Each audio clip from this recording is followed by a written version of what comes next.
Kamusta po ang bawat isa? Thank you, Lord. Nandito na naman muli tayo. Welcome po sa mga first-timers, sa mga second-timers, sa mga third-timers, at every time na nandito, welcome po sa ating lahat. Thank you, Lord.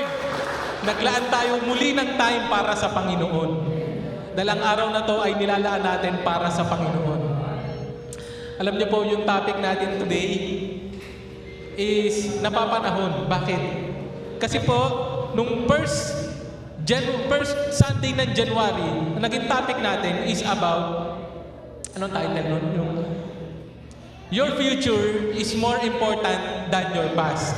Kasi mula 2025, tumalo na tayo sa 2026. Kaya ang tinitingnan natin yung forward na. Dahil ang ating team ay spiritual growth. Kailangan mag-move forward na tayo. At last Sunday naman, ang naging topic natin is about let Jesus interrupt you. Na yung mga plano natin, yung mga ginagawa natin, hayaan natin i-interrupt tayo ng Panginoon. Dahil ang sure, yung plano niya mas maganda. Amen. At ngayon naman, commitment na yung pinlano ng Panginoon para sa atin. Tayo, ano ba yung commitment natin para sa Panginoon? Kaya pag-aralan natin yung topic ng about sa commitment. Mula sa Daniel chapter 1 verse 8 to 21, yung binasa natin kanina. Okay, pero bago yan, ano muna yung commitment? No? Para malinaw sa bawat isa sa atin. Ano ba ang commitment? Commitment po, base sa Oxford Dictionary, the state or quality of being dedicated to a cause, activity, or anything, or an engagement or obligation that restricts freedom of action. Gagawin mo to dahil ito yung commitment mo. Sa Tagalog, wala pong exact word yung commitment. Nung kagabi ko lang dinagdag tong Tagalog sabi ko, teka lang, ano ba sa Tagalog yung salitang commitment? Walang eksakto. Kahit sa mga Bible verse, walang eksakto. Nagbabago-bago yung translation. Depende sa verse. Kasi yung word na commitment ay maaaring isang pangako or paglalaan or katapatan or ipagkakatiwala or itatalaga. So dapat mas maintindihan natin yung word na kung bakit importante yung salitang commitment para sa atin. Sino ba yung mga committed na dito? Committed ang utak? O ganun. Committed. Alam niyo po, ito may ipapakita ko sa inyong isang statistics. Mula sa PSA, noong 1993, 5% lang na mga kababaihan na nag-iedad ng 15 years old to 49 years old ang nagli-live-in, hindi nagpakasal. 5% lang ng lahat ng kababaihan nag-asawa. Pero pagdating ng 2022, tumaas sa 19%, almost 4 times na yung mga babae na hindi nagpapakasal. Live-in na lang. Nasusundan natin. Yung salita pong commitment ay nagbabago na. Kaya napaka-importante na establish natin muli sa simbahan kung ano ba talaga yung commitment. Kaya po, ang pagkakaalam ko, next week may ipapakasal may ikakasal Nasaan na yun? Si Sister Bea and si Brother Simon. Ikakasal po sila next week. Dahil alam nila yung ibig sabihin ng word na commitment. Susundan po natin. Sa church po, ito po ang nakakalungkot. Dahil hindi malinaw sa atin yung commitment na salita, para sa atin, ito lang ay dapat nagkakaroon ng benepisyo sa atin. Na okay sa akin yan, makakatulong yan. Commit ako dyan. Parang ganun lang yung gustong mangyari. Or temporary lang na hanggang free ako, mag-commit ako dyan, bro. Pero pag hindi na ako free, ay sorry, hindi na ako free So that is not commitment. Yung commitment na pag-convenience lang para sa'yo. Na kaya ka lang pupunta, pagka kaya ko, pumunta. Or pag okay ang benta. Or pag mabilis makaubos, game ako. Pero no offense naman sa mga nagtatrabaho rito sa, hindi po yun ang ibig kong sabihin dito Hindi ko po sinasabi kayo, kaya nga kayo nandito Diba? Kasi you are committed. Pero for some aspect ng ating pananampalataya, baka nagiging convenience-based na lang ang ating commitment. Or baka naman emotionally driven ka lang. Na saka na pag okay na kami ng asawa ko. Marami niyan. Saka na lang ako magsisimba pag okay kami. Pero ang commitment natin hindi dapat nakabase sa emotion. Nasusundan natin. So napaka-ganda nito ngayon na ma-review tayo mula sa biblical perspective kung ano ba dapat ang commitment para sa atin. Na sa atin magmula na tayo yung mga Kristiyano. Makikita ng mga hindi Kristiyano, ganyan pala ang mga totoong committed para sa Panginoon. Okay. So, how does the Bible describe commitment? Paano ba ito dinedescribe sa Biblia? Ang commitment po ay decision. Hindi ka bigla na lang, sino yung mga kasal na rito? Hindi na lang biglang nagulat ka, isang araw kasal ka na. Di ba? Nag-decide ka na magpapakasal ka. Hindi yung pagising mo, hala, kasal na pala ako. Hindi, kasi ito, ang commitment ay decision. Malinaw. Sa Joshua chapter 24 verse 15, ito nung matanda na si Joshua. Nasa promised land na sila. Natanggap na nila yung pangako ng Panginoon. Pero marami pa rin problema. Kaya kinausap niya, tinipon niya yung mga Israelites. Ang sabi niya sa Joshua chapter 24 verse 15. At kung ayaw ninyong maglingkod kay Yahweh, pumili kayo ngayon kung sino ang inyong paglilingkuran. Ang mga Diyos na pinaglingkuran ng inyong mga ninuno sa Mesopotamia o ang mga Diyos na mga Amoreyo na sinasamba dito sa lupaing inyong tinitirhan. Ngunit para sa akin at sa aking sambayanan, kay Yahweh kami maglilingkod. Yan yung naging commitment niya. Dahil commitment is a decision. Next, commitment is taking the risk. Nung ikaw ay nagpakasal, after 10 years, hindi mo alam kung ano magiging ugali ng asawa mo. Pero yung commitment, hindi mo pwedeng sabihin na magko-commit ka ngayon, i-make sure mo lahat yan. Ang mangyayari ng kontrata. Na parang, sige, bago ko pumirma dyan, isulat mo lahat ng ano dyan. Pag hindi pumaloob dyan, mabuboid yung kontrata kasi nagkakalukuhan. Hindi po ganun, no? So alam natin, commitment is taking the risk. Paano ito nangyari sa Acts chapter 5 verse 28 to 29? Yung mga apostol po dito, galing sila nakulong, galing sila na persecute. Ito po yung senaryo pagkalaya nila.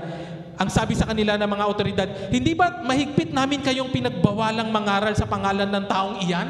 Grabe, no? Pinagbawalan sila mag-share ng word of God. Kasi nakulong sila before, tinreten sila. Anong sagot? Anong sagot nila Apostle Peter? Sumagot si Pedro at ang ibang mga apostol. Sa Diyos kami dapat sumunod at hindi sa tao. Nakikita nyo yung commitment nila, hindi based doon sa sitwasyon na kung anong meron sila. Ang ganda. Because decision is taking the risk. Regardless kung ano yung mangyayari sa'yo. Because nag-commit ka na sa Panginoon. Binigay mo na yun ito para sa Panginoon. Nasusundan natin. Pangatlo, commitment is faith put into action. Ang commitment ay hindi salita lang. Ito ay ipinapamuhay. Ito ay kinikilos. Hindi porket sinabi mong, sige, sasama ko dyan, tapos hindi ka sumama. So nakikita natin pagka ganun, walang commitment. Pero pag nagsabi ka, may commitment ka. Sa James chapter 2 verse 15 to 17, kung paano in-exercise yung commitment ng bilang isang Kristiyano, kung paano ipapamuhay, ay yung commitment mo bilang isang Kristiyano. Sa verse 15, halimbawa, may isang kapatid na walang maisuot at walang makain. Kung sasabihin nyo sa kanya, patnubayan ka naman ng Diyos, magbihis ka at mabusog. Wow. Ngunit hindi naman ninyo siya binigyan ng kanyang kailangan. Ano ang silbi niyon? Gayon din naman, patay ang pananampalatayang walang kalakip na gawa. Alam niyo yung commitment? Dahil nag-commit ka sa Panginoon, isa sa mga sinasabi ng Panginoon, yung pananampalataya na walang kalakip na gawa is patay. So pag nag-commit ka na sa Panginoon, ipapakita mo yung iyong pananampalataya. Yun ang commitment. And last, commitment leaves a lasting impact. Ito po maganda. Pag nagkaroon ka ng commitment, may magandang epekto yan. Pag nag-commit ka sa tao, maaari ka ma-disappoint. Pero pag nag-commit ka sa Diyos, hindi ka ma-disappoint. Amen. Hallelujah. Sige, palakpakan natin ang Panginoon. Ito po, yung si Apostle Pablo, yung kanyang commitment. Ito yung sa mga huling panahon ng kanyang buhay. Ang sabi niya sa 2 Timothy chapter 4 verse 7 to 8, pinagbuti ko ang aking pakikipaglaban. natapos ko na ang dapat kong takbuhin at nanatili akong tapat sa pananampalataya. Grabe yung commitment niya. Kaya naghihintay sa akin ang koronang gantimpala para sa mga namuhay ayon sa kalooban ng Diyos. Grabe yung reward, yung commitment. Paano ito kinumpare ni Christ? Yung commitment na salita. Kinumpara niya ito sa isang babaeng ikakasal. Sa Revelation chapter 19 verse 7, magalak kayo at magsaya. Luwalhatiin natin siya sapagkat sumapit na ang kasal ng kordero at inihanda na ng kasintahang babae ang kanyang sarili. Yung itsura po nito ng parang kasal. Kinumpare ang commitment, ang relationship ng mga Kristiyano sa Panginoon. Ganon. Kaya sinabi sa Revelation chapter 21 verse 2, at nakita ko ang banal na lungsod, ang bagong Jerusalem na bumababa mula sa langit. Banal na lungsod, ang bagong Jerusalem na bumababa mula sa langit, buhat sa Diyos, gaya ng isang babaeng ikakasal. Siya'y nakabihis at nakahanda sa pagsalubong sa kanyang mapapangasawa. Ganito po ang illustration na pinapakita ng Biblia kung paano ikinumpare ang commitment ng Panginoon para sa atin. So, what does commitment mean to you? Para sa iyo, ano ba ang commitment? Nasubukan mo na bang mapunta sa isang sitwasyon ng iyong buhay para ikaw ay magkaroon ng desisyon na ikaw ay magko-commit na? Nandun na ba? Or hindi ka pa sigurado kung magko-commit ka na sa Panginoon?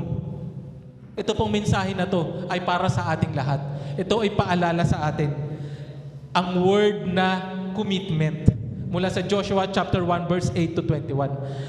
Maiksi lang po ang mensahe natin ngayon. Ito po ang commitment base dito sa ating pag-aaralan. Commitment begins with a decision.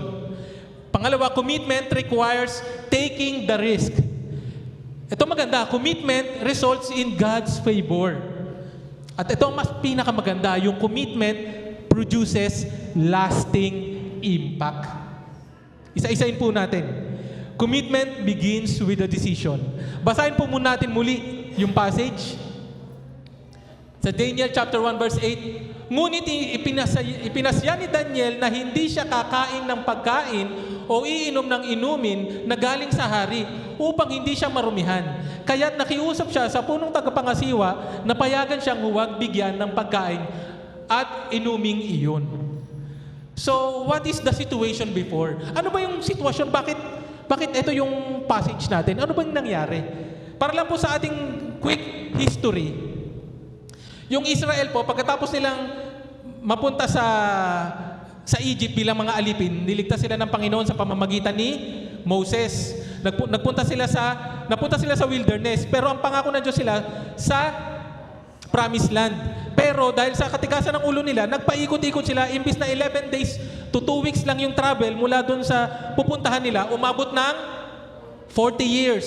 Yan, pag natigas ang ulo, imbis na mabilis lang, katigasan ng ulo mo, nagpaikot-ikot.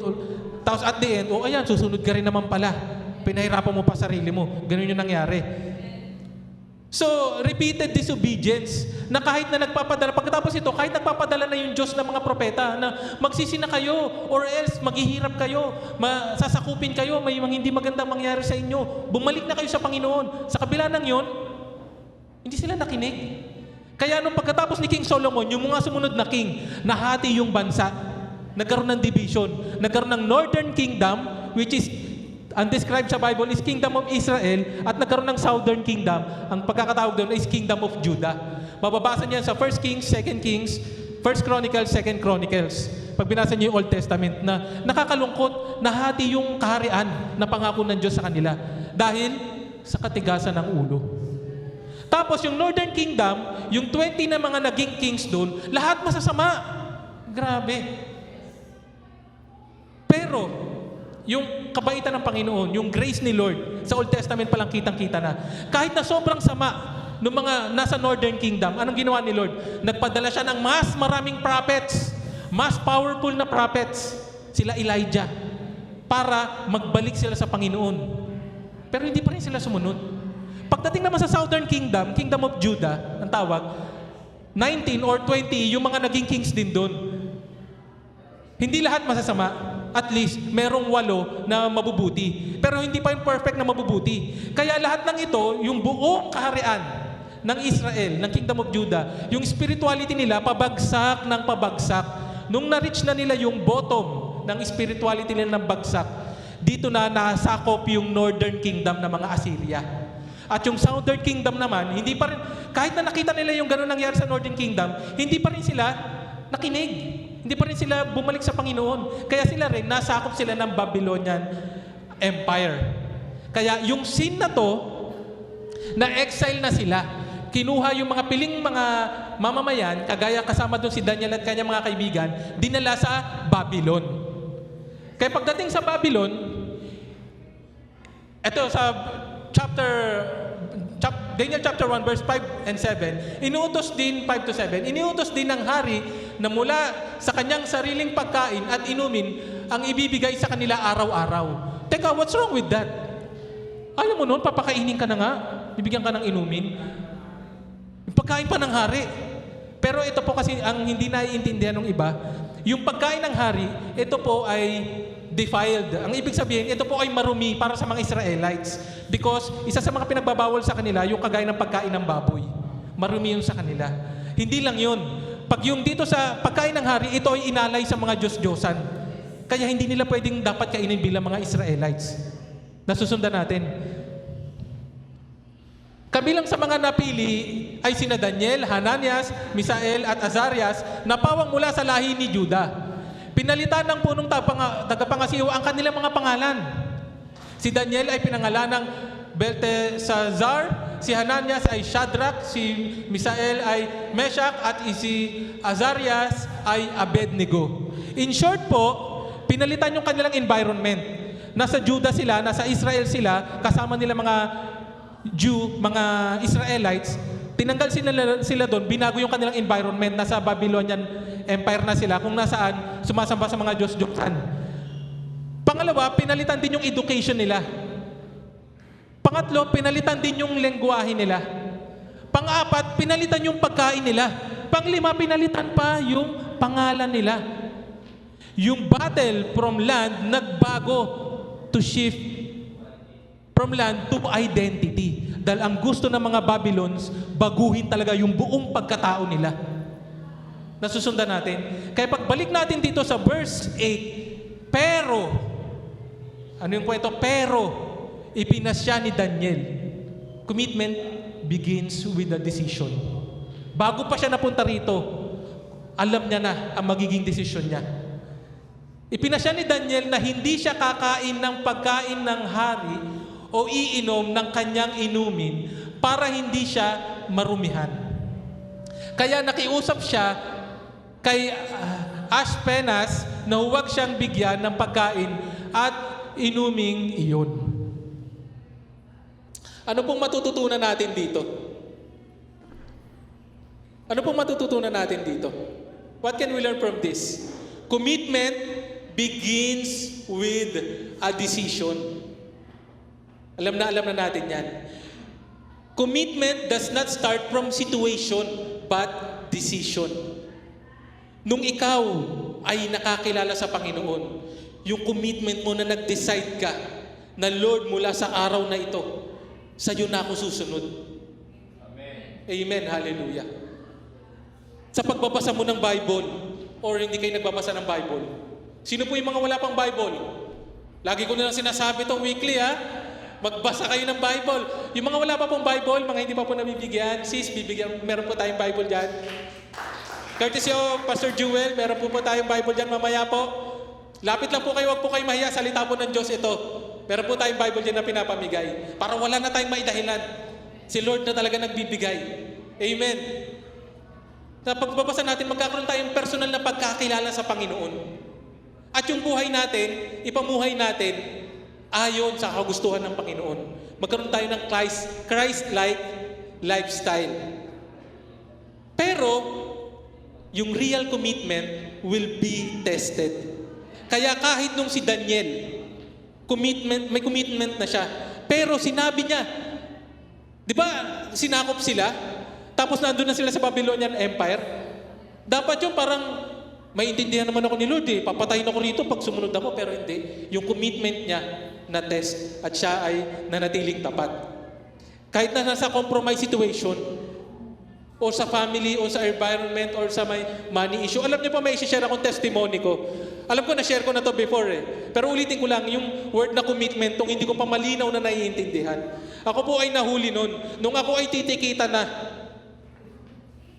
ako po ay nagbigay ng 150. Kaya hindi ako natikitan.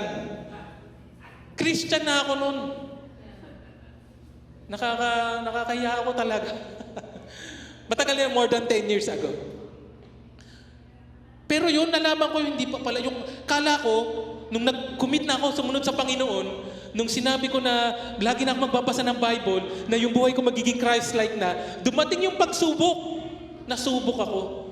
At hindi po ako naging masaya. Nasusundan nyo? So, what is your commitment sa Panginoon na pag nasubok, hindi ka matitinag? Pero thank you, Lord. Nangyari ulit sa akin yun. Hindi na ako nagbayad. Nakipag-usap ako ng maayos, pinalampas ako. Favor ni Lord. Thank you, Lord. So Romans chapter 12, verse 2. Huwag kayong makiayon sa takbo ng mundong ito. Alam niyo po, bilang Kristiyano, yung commitment natin, dapat hindi na tayo nagko-compromise. Hindi na sa mundong ito. Sa halip, hayaan ninyong baguhin ng Diyos ang inyong pag-iisip upang maunawaan ninyo ang Kanyang kalooban. Sa gayon, magagawa ninyo kung ano ang mabuti, kalugod-lugod at ganap sa kalooban ng Diyos. Amen. Hallelujah. At dahil dyan, yung commitment ay taking the risk. Kagaya ng example ko kanina, yung mga nagpakasal dito, ang pinakamalapit kasing description ng commitment ay dun sa mga may asawa na eh. Yun ay nagkaroon ka ng commitment, nagtitake ka ng risk, hindi yung nagulat ka na lang isang araw, ay kasal ka na pala, nagdesisyon ka. At alam mo yung papakasalan mo, after 10 years, hindi mo alam na magbabago yung itsura niya. Dati, ang ganda-ganda niya. After 10 years, naging 3 na yung anak namin. Lalo siyang gumanda. Yes. Kala nyo ha? Kala nyo ha? Kala nyo ha? Mamaya usap tayo. Pero ganun, di ba? Because that is faith, di ba? Pinagkakatiwala mo sa Panginoon. Balik tayo rito. Basahin natin. Verse 9 onwards. Niloob naman ng Diyos na siya ay kalugdan ni Ashpenaz. Alam niyo po sa English nito, yung original language na ginamit dito, yung sa Hebrew, pagkatapos nito naging Hebrew yung, Hebrew yung ginamit sa Old Testament. Yung favor, dito kasi niloob, yun lang parang pinayagan ng Diyos pero sa totoong word nito, favor. Yung favor po, maraming pwedeng pagkunan na message. Pero yung favor, pag yung Diyos nagbigay ng favor. Ang nangyari, pinayagan siya ni Ashpenaz. Pero sinabi ni Ashpenaz kay Daniel, natatakot ako sa hari. May favor na siya, pero si Ashpenaz natatakot siya sa hari. Siya ang pumili kung ano ang kakainin at iinumin ninyo. At kung makita niyang hindi kayo malusog, gaya ng ibang mga kabataan, baka ipapatay niya ako. Isipin mo may favor na, pero natatakot pa yung si Ashpenaz kasi baka naman bumalik sa kanya. Alam mo, dahil binigyan ng favor si Daniel at kanyang mga kaibigan, binigyan ng favor ni Lord dahil may commitment siya kay Lord. Alam na niya, I am taking the risk, pero binigyan pa rin siya ni Lord ng favor. At yung favor na yon, kasama rin yung wisdom na kung paano siya sasagot. Paano siya sumagot? Dahil dito, sinabi ni Daniel sa itinalaga ni Ashpenaz na mangangalaga sa kanila. Sabi niya, subukan ninyo kaming pakainin lang ng gulay at painumin ng tubig sa loob ng 10 araw. Gulay lang sa katubig sa loob ng 10 araw. Sino rito yung mga nag-fasting nung nakaraan? Pag may naamoy na masarap na nagluluto, tapos kakainin mo gulay lang. Siguro ganun yung sitwasyon nila rito, no? So pagkatapos nito, sa 10 araw, nasa na ako? Pagkatapos iambing ninyo kami sa mga kabataan kumakain ng pagkain ng hari. Pagkain ng hari may karne, sarap. Siguro may steak pa doon, ano? Gutom na ba kayo? At tingnan ninyo kung ano ang magiging resulta at bahala na kayo kung ano ang gagawin ninyo sa amin. So kung nag-fail yung kanyang sinabi, patay sila. Pero yung commitment niya, alam niya yung commitment is taking the risk. Kaya pumayag naman ito at sinubukan nga sila sa loob ng 10 araw. So ano ang matututunan natin dito? Commitment requires taking the risk. Si Daniel po, tinake niya yung risk. Bakit? Dahil nagtitiwala siya sa Panginoon. Sa Hebrews chapter 11 verse 6. And without faith, it is impossible to please Him. For whoever who would draw near to God must believe that He exists and that He rewards those who seek Him. Alam niyo po, ang pananampalataya, napaka-importante. Kung wala nito, hindi mo mapapasaya ang Panginoon. Kung nakabase lahat ng gagawin mo, computed na, wala nang faith doon. Ikaw na nagplano ng lahat eh. Nasusundan natin. Kaya it is impossible to please God without faith. Kaya ito yung ginawa ni Daniel. 2 Corinthians chapter 5 verse 7, for we walk by faith, not by sight. Yung context po nito, hindi na sila titingin dito sa lupa. Ang paningin nila, makalangit na regardless kung anong mga nangyayari sa kanila hindi maganda.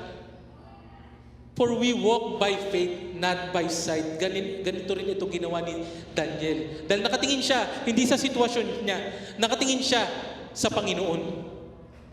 So, what are you risking for God's glory? Ano bang kaya mong i-take na risk?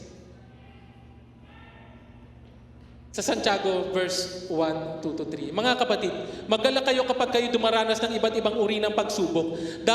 Dapat ninyong malaman na naging matatag ang inyong pananampalataya sa pamamagitan ng pagsubok. Alam niyo po, isi-share ko na rin to. May nagpaalam naman ako nito kay Melanie nung isi-share ko to. Alam niyo po, si Melanie po ay nagtatrabaho bilang consultant sa isang kumpanya, sa isang malaking kumpanya. At bilang consultant po, ang trabaho niya, ang kliyente niya, ibang-ibang bansa. Minsan na-assign siya sa Japan, pero thank you Lord kasi dahil nga may technology na, hindi niya na kailangan pumunta ron. Kahit nandito siya, nakakapagtrabaho siya, yung output niya, pinapadala doon. So nung nakapagtrabaho siya sa Europe, na hindi siya kailangan pumunta ron, pero yung last 2 years ago, ang naging trabaho niya, naging kliyente niya, ay sa Saudi. Pag sa Saudi, ano yung linggo nila, pinakalinggo nila? Biyernes. Pag linggo, yun ang pinakalunis nila, araw ng trabaho. Alam nyo, nasundan nyo? So nakikita nyo na yung conflict. Pero siya, may commitment siya. Meron siyang decision na commitment niya na kahit na anong mangyari, ang commitment ko, Lord, sa araw ng linggo, ilalaan ko to sa'yo. Amen, hallelujah. Pero hindi pa doon natatapos. So pinag-pray niya yun. Bago nga siya matanggap doon sa trabaho na yun, parang mabaliw-baliw talaga siya. Naparesign na siya. Pero hindi hinayaan ni Lord yun. Na-exercise niya yung kanyang commitment, yung kanyang pananampalataya. Alam niyo po yung nangyari? Sinabi niya sa boss niya na, I'm sorry, hindi po ako makakapagtrabaho ng Sunday. Sunday yung Monday nila, yun yung first day of the week nila. Hindi pwede, napaka-importante nun. Pag yung unang araw, tapos every unang araw wala ka, hindi ka pwede, tatanggalin ka. Pero yung favor ni Lord, binigay sa kanya, pinayagan siya ng boss niya na hindi magtrabaho ng linggo. Amen, hallelujah. Alam niyo po, mas maganda pa. Dahil yung boss niya hindi nagtatrabaho ng Friday, parang hindi na rin siya halos 100% nagtatrabaho ng Friday. Lumalabas, ang totoong buong trabaho niya is Monday to Thursday lang. Grabe yung blessing ni Lord. Grabe. At hindi lang yun, binigyan siya ni Lord ng wisdom na siya, sa buong team nila, ang pinaka magandang performance. Sa kabila ng 4 days lang siya nagtatrabaho. To God be the glory. Ano pong gusto kong sabihin dito? Commitment to God is worth taking the risk. I-commit mo sa Panginoon yan. Pag sa Panginoon mo binigay yan, walang pagsisisi. Dahil pag pinilis mo ang Panginoon, siya magbibigay sa iyo ng favor. At yung commitment na yan, magre-result in God's favor. Ano yung kadugtong na nangyari? Pagkatapos ng 10 araw, eto na, after nung 10 days sila, kinain lang nila gulay sa katubig. Pagkatapos ng 10 araw, nakita ng tagapagbantay na mas malusog sila kaysa sa mga kabataang kumakain ng pagkain ng hari. Kaya ipinagpatuloy na lang ng pagbibigay sa kanila ng gulay at tubig sa halip na pagkain at inumin ng hari. Nakita niyo God's favor? Hindi sila nagkasala. Yung favor na punta sa kanila dahil may commitment sila sa Panginoon. Tuloy natin. Binigyan ng Diyos ang 4 na kabataang ito ng karunungan at pangunawa, pati na ang kaalaman sa iba't ibang literatura.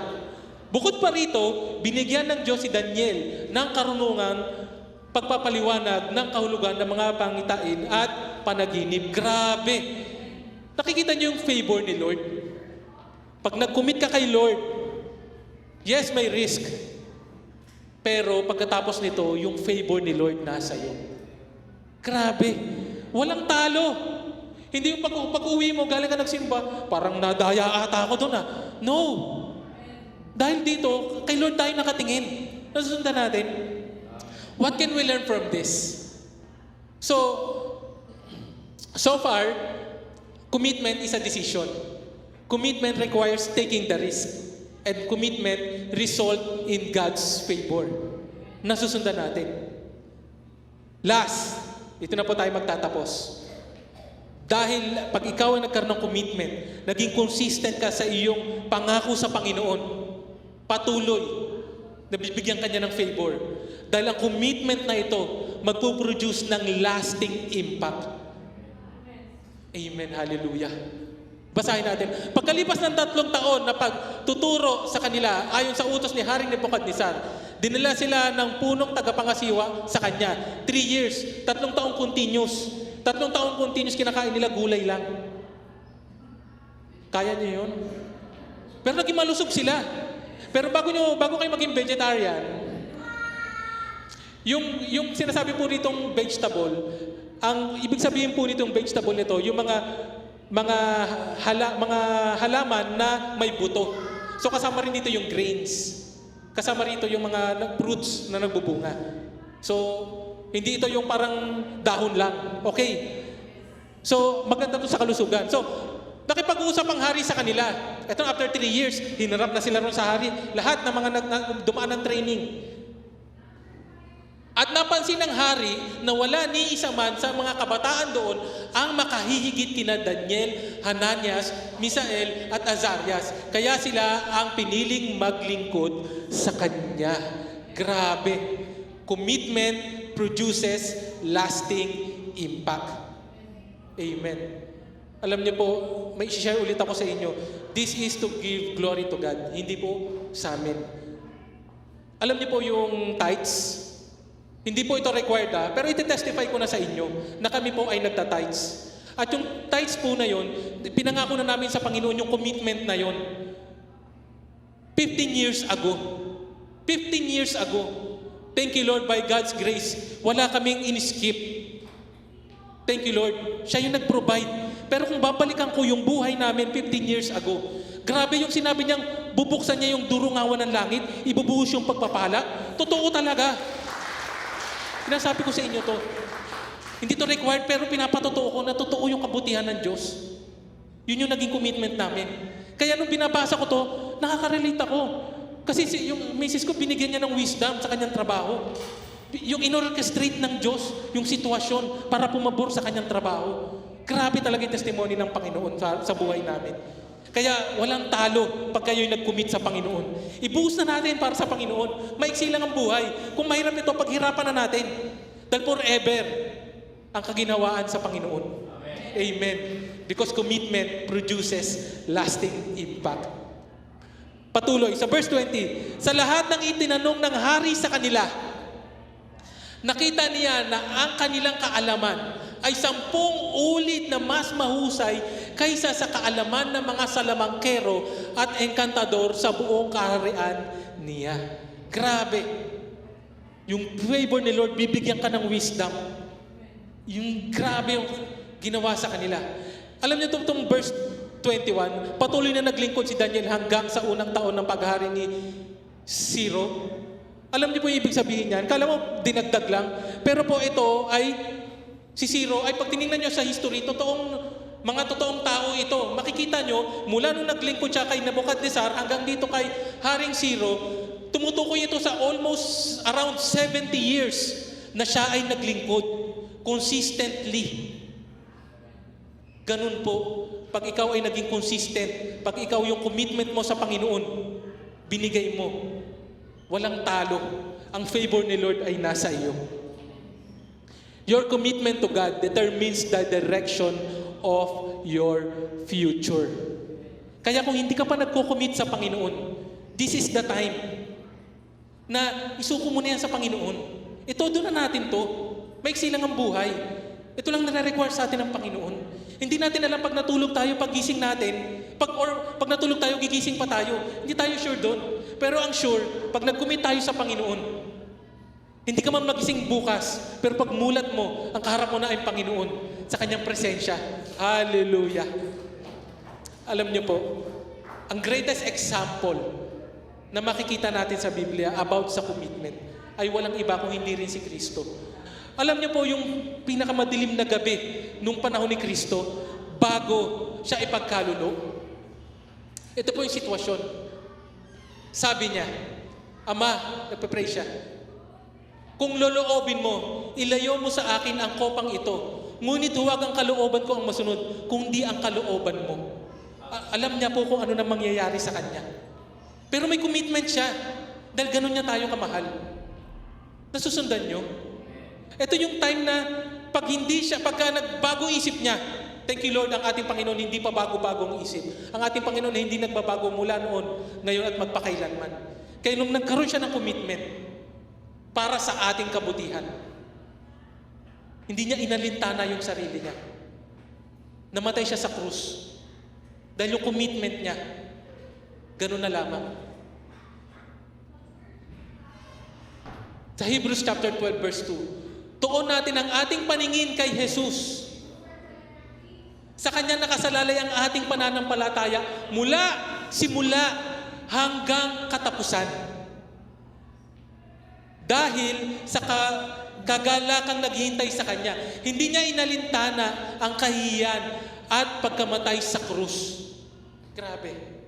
At siya ngayon ay nakaupo sa kanan ng trono ng Diyos.